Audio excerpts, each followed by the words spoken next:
Konstantinos in Dubai writes to me and he says, Paul, you insist, God, here we go, that left and right is better than one for a subwoofer, right? So that instead of just a mono sub, I have always advocated, when you can, have a separate left and a separate right subwoofer.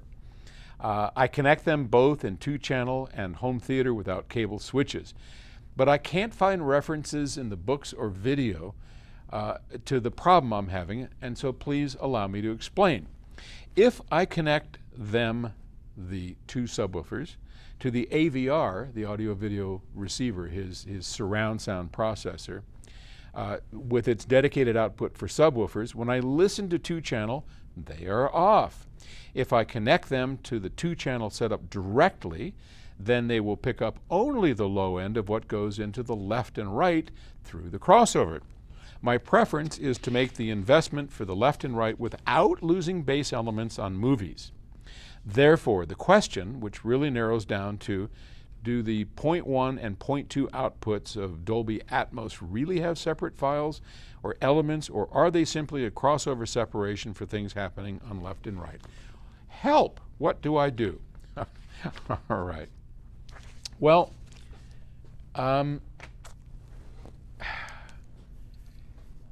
yeah, they are sort of a crossover. When you buy a surround processor and you look at the 0.1, you know, you've seen this 5.1.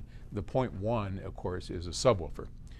And depending on the receiver or the surround processor that you're using, there is, of course, a crossover in there so that you don't get the high frequencies coming out, but you only get the low frequencies coming out. But more than that, they do bass management. They do things that you would not normally do in a stereo setup.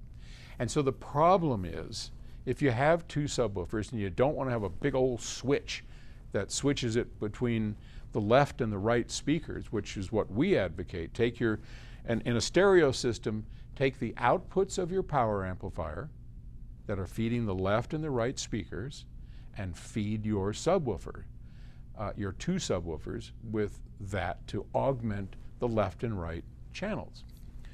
That doesn't work so well in a home theater setup with these separate bass management systems. So then you're kind of stuck with having, you know, multiple subwoofers, switches, or something. So here's what I recommend. You can do what I do in my home theater, and that is, don't go with dual subs. Dual subs really make a difference in a 2-channel system, but not so much in a cinema system.